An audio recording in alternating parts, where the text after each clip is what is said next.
Saya ngurus berkas-berkasnya.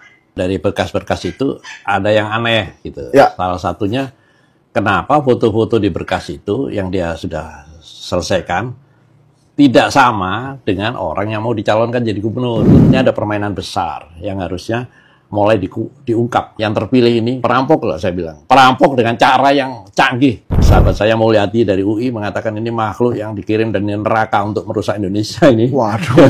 Persoalan yang besar lagi. Satu-satunya negara di dunia yang tidak punya ibu kota adalah Indonesia.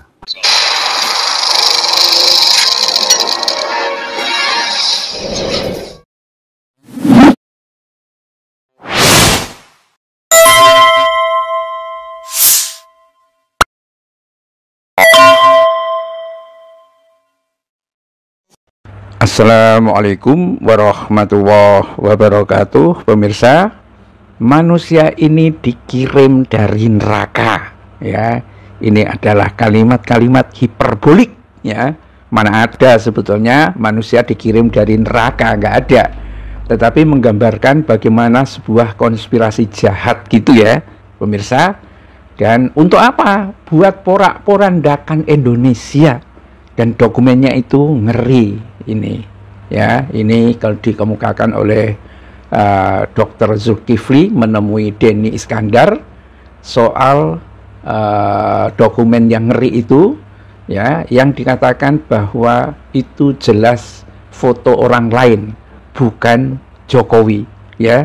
Tetapi kenapa dalam pencalonan Gubernur DKI Jakarta itu lolos?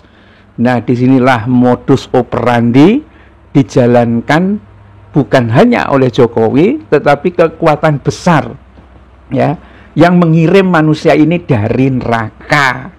Tuh pemirsa, sebuah dokumen itu lolos, ya, padahal orang yang ada di foto ijazah, foto surat kawin, foto KTP dan seterusnya itu tidak seperti orangnya, itu bisa lolos karena yang memverifikasi sudah dijitak dulu dengan duit, ya kan? Siapa yang melakukan verifikasi? KPU, ya kan?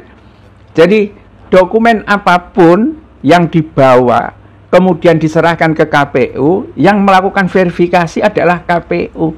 Kalau verifikasi KPU menyatakan oke, sudah lengkap dokumennya, ya, publik, ya, tidak tahu, maka loloslah itu Jokowi. Itu rumusnya itu di sini. Dan ini memang persoalan yang sangat serius, ya, terkait dengan persoalan KPU ini, ijazah palsu ini dan dokumen-dokumen lain sebagaimana dikatakan oleh Bektor Suryadi, ya, apalagi ini terkait dengan pramuka, gudangnya, ya, pasar pramuka pojok, yang tempat pengetikan skripsi, tesis yang sekarang ini terbakar apa dibakar. Itu adalah gudangnya pemalsuan. Apalagi kalau buku tabungan bank-bank himbara atau bank-bank swasta di Indonesia untuk kredit dan sebagainya, jalannya itu di situ semua. Sepertinya begitu kan? Ijazah juga seperti itu. Coba ditanya benar-benar tuh Pak Iman, Man, ente prestasinya apa kok sampai dipilih Jokowi menjadi wamen, wakil menteri desa? Itu prestasinya apa? Ya, dari apa namanya, lulusan SMP, tukang sapu, punya kios di Pramuka, kemudian gabung menjadi relawan Jokowi, terus jadi wamen, kan keren banget itu kan. Nah, itu mungkin banyak tahu, tapi saya kira kalau misalnya, ya, dari pihak kepolisian juga memang mencari kebenaran, ini pasti dikumpulin semua itu orang-orang dari Pramuka itu, kemudian ditemui satu persatu. Sebetulnya yang terjadi pada waktu itu seperti apa? Dan kenapa KPU itu mudah sekali dibungkam? Karena rakus. Ya, bahkan ada yang celutak. Seperti Hasyim Asy'ari yang kemarin itu. Tokmis gitu kan? Ya, mana ada orang lapor kepada dirinya sebagai kepimpinan partai, tapi sekarang di penjara, pemirsa. Kemudian tidak memenuhi syarat, kemudian KPU di daerah diteleponi, udah terima saja, administrasi maupun faktual diterima saja, pokoknya lolos. Hadiahnya timun, ya mirip-mirip terong lah mungkin. Ya, dan kalau KPU-nya kayak seperti ini, maka memang mengerikan, ya. Dan inilah sebetulnya Jokowi itu sebetulnya hanya pion saja. Tetapi memang akhirnya teori konspirasinya berkembang banyak. Ya, orang yang mengirim Jokowi, orang dari neraka ini, gitu kan, yang ngirim Jokowi ini juga kecewa. Wih, rupanya Jokowi malah main sendiri. Ya begitulah kira-kira kan. Mereka ini menyiapkan orang menjadi bonekanya, ya kan? Setelah kuasa diharapkan tunduk patuh sepenuhnya kepadanya, kayak Prabowo ke Jokowi gitu loh. Tapi Jokowi jauh lebih cerdas daripada Prabowo. Enak aja saya harus tunduk. Saya bangun dinasti sendiri dong, ya kan? Sehingga salah satunya mungkin para oligarki ini kecewa juga kepada Jokowi, ya kan? Dan pada akhirnya itu sekarang banyak sekali pemirsa tentang spekulasi-spekulasi kenapa Jokowi itu akhirnya sampai sakitnya kayak begitu.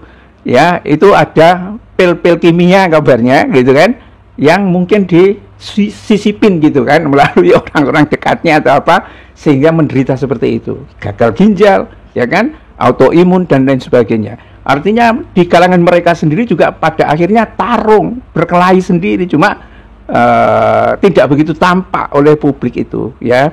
Dan banyak sisi yang pada akhirnya bisa kita ketahui bahwa setiap kepalsuan, setiap penipu kemungkinan akan melahirkan tipuan-tipuan baru, dan penipu itu juga bisa kena tipu. Antar mereka juga saling menipu, sama seperti maling juga pada akhirnya dimalingin juga.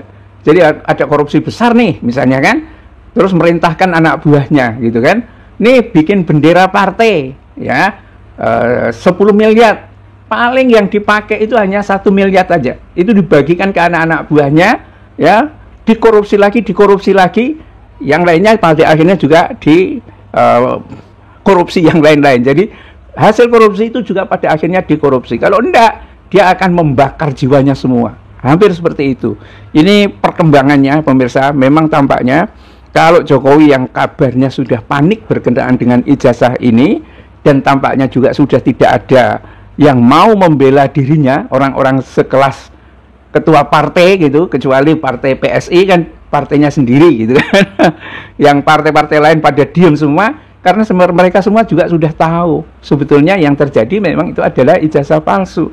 Tapi kalau sampai ketangkep kepalsuannya itu dinyatakan benar, ini seperti bendungan itu ambrol dan akan melahirkan banjir bandang yang akan menghancurkan semua para orang-orang yang terkait dengan Jokowi itu.